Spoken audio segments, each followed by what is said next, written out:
Japan is not living in 2050, so can y'all shut the f up? Like, for real. Shut the f up. Y'all are annoying as fuck.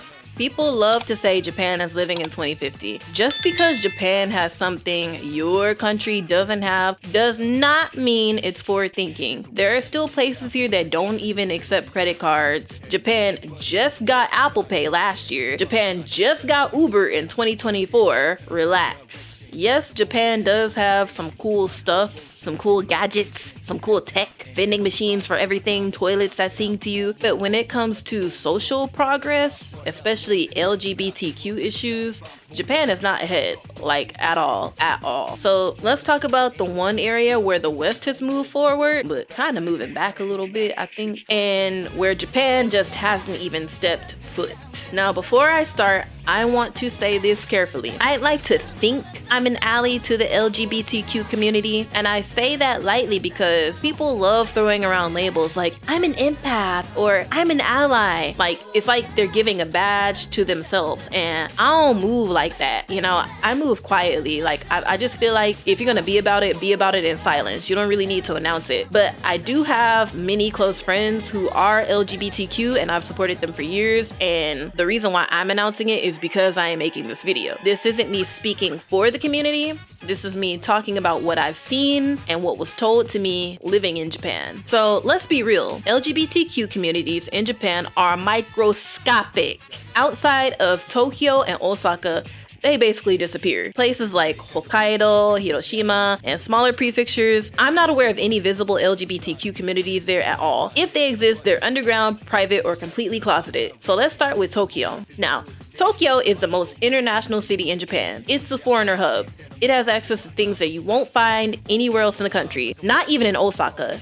And yes, you're more likely to find LGBTQ people here than anywhere else. Which brings us to Shinjuku Nichome. Nichome is basically the LGBTQ district in Tokyo. It's about a 15-minute walk away from Kabukicho. And when I say Nichome is small, I mean very small. It's mostly gay bars. Some lesbian bars are there, but overwhelmingly geared towards gay men, I feel. I have a friend who works at one of the bars there.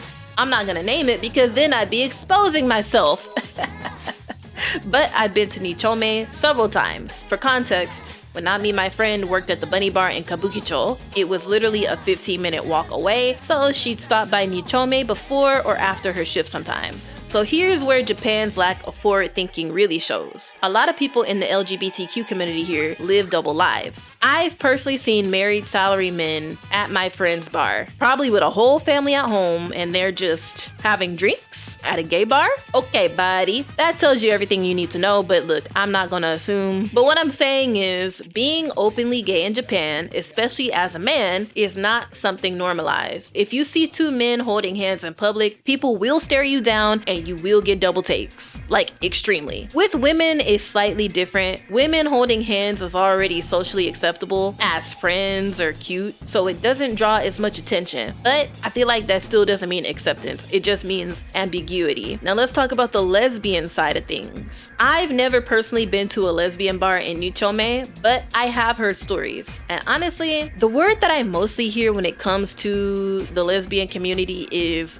daji. From people who actually are lesbians and active in the scene, I've been told everybody's messing with everybody, nobody commits, there's a lot of emotional instability, a lot of playing in your face, and a lot of mental illness amongst the women as well. Now take that with a grain of salt. This is not me stating facts. This is what I've been told by someone with real experience in the Tokyo lesbian community. Another big issue is, once again, closeting. You'll meet someone, you'll talk, but then it might go nowhere because she's not actually ready to live that life openly. That sounds exhausting.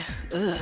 Look, I don't know if it's the same for gay men. I think the issues are different, but still rooted in the same problem. Social pressure. Now, Osaka. You'd think Osaka would be more open because tattoos are more acceptable, people are looser and less stiff than Tokyo. But honestly, I don't know enough about the LGBT scene there to speak confidently. So I'll say this plainly. If you're LGBTQ and living in Osaka, drop some information in the comments. bars, spaces, community, all of it. Because from the outside, Osaka feels more relaxed, but that doesn't automatically mean more acceptance. Now, Japan still does not recognize same-sex marriage. There are partnership certificates in some cities, but they're not legally binding nationwide. They don't carry the same rights as marriage. Could that change someday? Maybe. But people also once said that Japan would never have a female prime minister, and we are not gonna talk about her ass. I am not gonna talk about that lady on this channel. No, I'm not doing it. Now, if I get into it with them, I gotta live here and you don't. Don't be getting it, you gonna get me in trouble. But as of right now, LGBTQ rights are not a priority here. Japan's LGBTQ community exists, but it's small, fragmented, and heavily closeted. So if you want to express yourself openly, there are specific places you can go to, but it's not woven into daily life the way it is in cities like New York or Los Angeles. This isn't a place where queerness is loudly celebrated. It's tolerated quietly sometimes, and that's the reality. So if you're a part of the LGBTQ community living in Japan, I want to hear from you. What's your experience been like? Do you feel safe, seen, or supported? Or are you just surviving quietly? All right, YouTube, that is it for today's video. Be sure to like, subscribe, comment, and share, and I'll see you in the next one. All right, I'm out. Bye.